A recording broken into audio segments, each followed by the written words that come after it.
अधिष्ठान चक्र की महत्वपूर्ण जानकारी दे रहा हूँ। यह दूसरा चक्र है। पहला चक्र मूलाधार, मूलाधार का भेदन कर दिया माँ ने, छेदन कर दिया उसका, सालन कर दिया, शोधन और परिष्कार कर दिया। ये प्रथम सोपान थी, लेकिन अब दूसरे सोपान स्वाधिष्ठान है। माँ के चरण कमल मूलाधार भेदन के बाद स्वाधिष्ठान में चरण कमल मढ़ गए हैं। मातेश्वरी प्रसन्न हो गई है।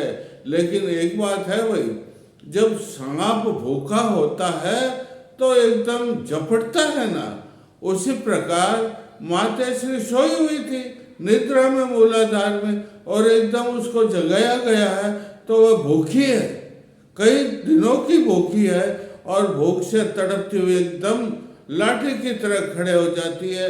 और सोपान, दूसरा सोपान, जो कौन सा सोपान है, स्वाधिष्ठान चक्र, उसमें जो है सुषुम्ना मार्ग से पधार जाती है। लेकिन भूखी होने के कारण ये शरीर में जो साधना करता है साधक, उसके शरीर में जितना भी रस, मांस, रक्त वगैरह सब पी जाते, और साधक बिल्कुल साधना करते करते कृशकाय हो जाता है। दूसरे चक्र की साधना करते करते साधक बिल्कुल कृशकाय, मन कमजोर हो जाता है। आप मेरे चक्र को सब्सक्राइब करें, लाइक करें, और मैं इतनी मेहनत करता हूँ तो एक प्यारा सा कमेंट भी करें। तो माँ भूखी होती है, भूखी होने से साधक के मांस को चढ़कर जाते हैं, रक्त को पी जाते हैं, साधक बिल्कुल कमजोर हो जाता है। लेकिन एक बात है भाई, कमजोर होने के बाद धीरे धीरे माँ की कृपा से उसमें वापस दृढ़ता आती है, बलवानपना आता है। जिस प्रकार पतझड़ ऋतु होती है, पतझड़ में वृक्षों के सारे पत्ते झड़ जाते हैं, लेकिन उसके बाद में कौन सी ऋतु आती है, उसके बाद वसंत ऋतु आती, और वसंत ऋतु आने से सारे पत्ते नए आ जाते हैं, नए गुच्छे बन जाते हैं, फूल बन जाते हैं, कलियां खिलती है। तो उसी प्रकार स्वाधिष्ठान चक्र में माँ के सब साधक का शरीर के रक्तमांस चट करने के बाद फिर उसका धीरे धीरे वापस शरीर का जो है बलवान होता जाता है, नया स्वरूप बन जाता है, स्वरूप स्वाधिष्ठान चक्र में। ये भाई स्वाधिष्ठान चक्र जो है पंचाग्नि विद्या भी कहते हैं। ये 5 चक्र ने, मूलाधार, स्वाधिष्ठान, मणिपुर, अनाहत और विशुद्ध, और ये 5 चक्र, इसको पंचाशास्त्र में, योग शास्त्र में पंचाग्नि विद्या कहते हैं, और स्वाधिष्ठान को ब्रह्म विद्या कहते हैं। क्या कहते हैं? स्वाधिष्ठान चक्र को ब्रह्म विद्या कहते हैं।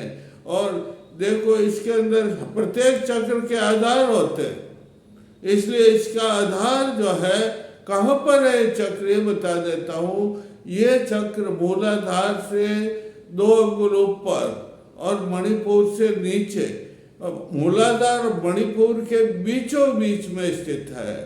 इसके अंदर कितनी पंखुड़ियां हैं? इसके अंदर 6 पंखुड़ियां। कितनी पंखुड़ियां हैं?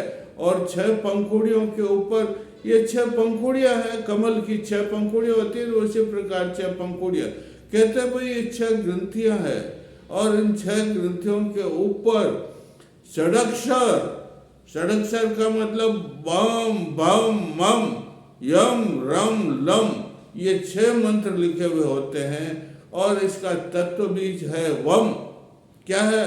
वम वम वम वम वम वम। जपना जगह शुद्ध होकर, स्नान करके और आसन लगा करके और स्वाधिष्ठान का चित्र लगा करके, और फिर जपना चाहिए। कौन सा जो है बीज मंत्र है? वम वम वम। और इसके जो है प्रत्येक जो है कमल की पंखुड़ियाँ हैं, उनके ऊपर 6 अक्षर है ना, बम भम मम यम रम लम। ये जपना चाहिए, ये जपने से सिद्ध होती है।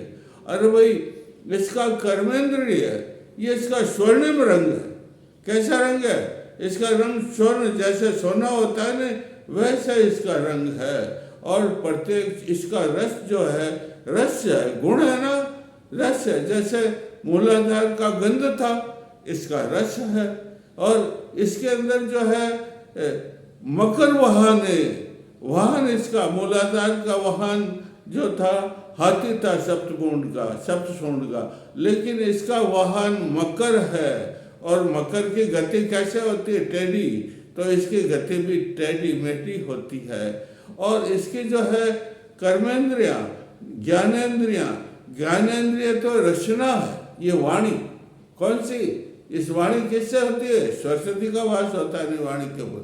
और स्वाधिष्ठान में भी वैसे सरस्वती का वास बताया गया। तो वाणी है इसकी। और जो है कर्मेंद्रिय इसका मलमूत्र स्थान है। और इसका जो है गुण है, जो रस है। और इसका जो ये देखो, ये मुद्रा है इसकी अनामिका। कौन सी मुद्रा? ये अनामिका कहलाती, ये कनिष्ठ का कहलाती, ये अनामिका। और ये दोनों मिला देते, क्या कर देते? ये मिलाने से ये चक्र जागृत हो जाता है। और बुध ग्रह है, इसका ग्रह कौन सा है? बुध है। और इसका लोक कौन सा? बहुलोक। उसका बहु था, इसका बहुलोक है। बहुलोक का मतलब अंतरिक्ष लोक है। तो इस प्रकार इसके ये हर आधार होते, हर चक्र के क्या होते हैं? आधार। अब इसका देवता कौन है? अरे इसका देवता तो ब्रह्मा है। कौन सा है? ब्रह्मा है। लेकिन नारायण भी इसका देवता है। अरे क्यों? जल में है। इसका तत्व कौन सा है? जल है, जल तत्व है। इसलिए नारायण, नार किसको कहते हैं? जल को कहते हैं। अयन उसमें रहने वाले, उसको नारायण कहते हैं। इसके देवता नारायण है। और इसकी शक्ति राकिनी, शक्ति कौन सी इसकी? राकिनी शक्ति है। और जो है इसके मंत्र मैंने आपको जपाया बताया, वम वम वम वम मंत्र जपने से सिद्ध होता है। बम भम मम यम रम, ये जपे मंत्र तो सिद्ध होता है। ये आधार है भाई, प्रत्येक चक्र के आधार हैं।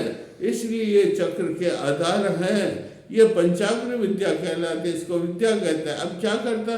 गुरु के बिना कोई सिद्धि नहीं होती। सबसे पहले इसमें गुरु को नमस्कार किया जाता है।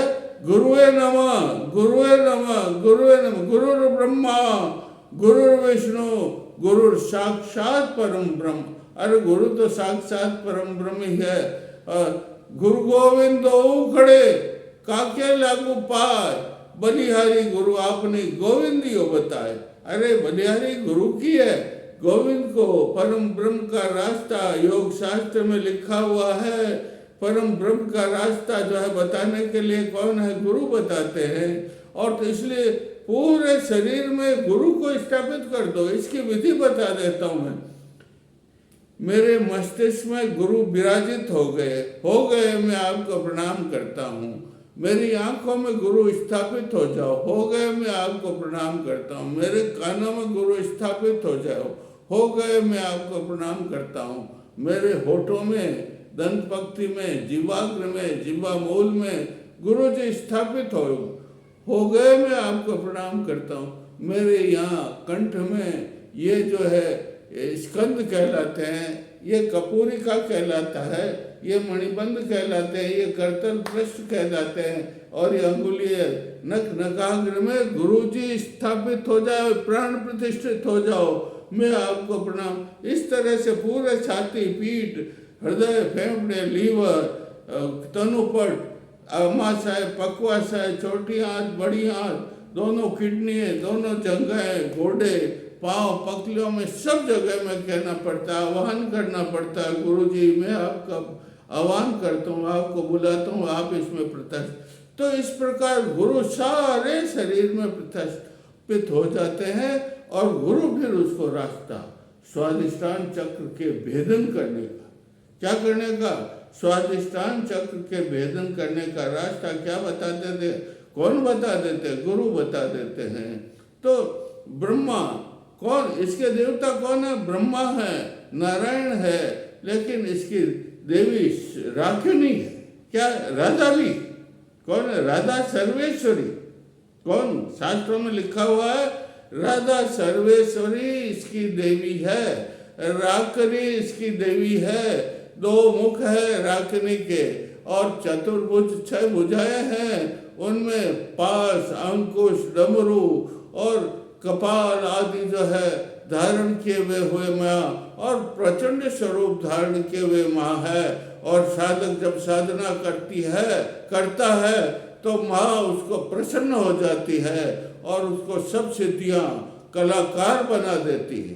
क्या बना देती है? कलाकार बन जाता है साधक ज्ञानवान, वेद, वेदांग, रामायण, उपनिषद, भारत, रामायण सबका ज्ञान उसे हो जाता और बड़े बड़े विद्वानों से वो शास्त्रार्थ करने लग जाता। धनवान, वैभववान, डाक बंगले, घर वगैरह सब उसके हो जाता, कोई कमी नहीं होती। जब ये चक्र का शोधन हो जाता, भेदन हो जाता है तो सब प्रकार से जो है प्रसन्न हो जाए। राखड़ी माँ का इतना प्रभाव है, तो इस प्रकार राखड़ी माँ का जप करो। आप क्या करो?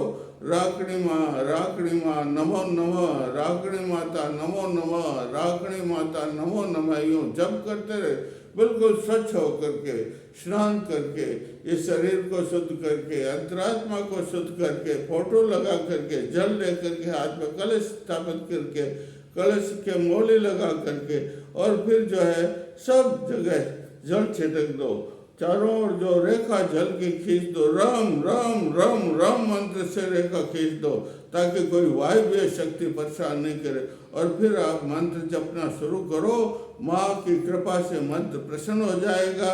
ब्रह्मा के मंत्र भी जपो, ओम ब्रह्मणे नमः, नमो नारायणाय, नमो नारायणाय, नमो वासुदेवाय, नमो वासुदेवाय, इस प्रकार के मंत्र जपने से, और भी मैं आगे मंत्र बताऊंगा, लेकिन अभी और कुछ बातें हैं, मैं आपको कल और जो है इसके मंत्र आदि बताऊंगा। बोलिए जय सिया राम, जय सिया राम।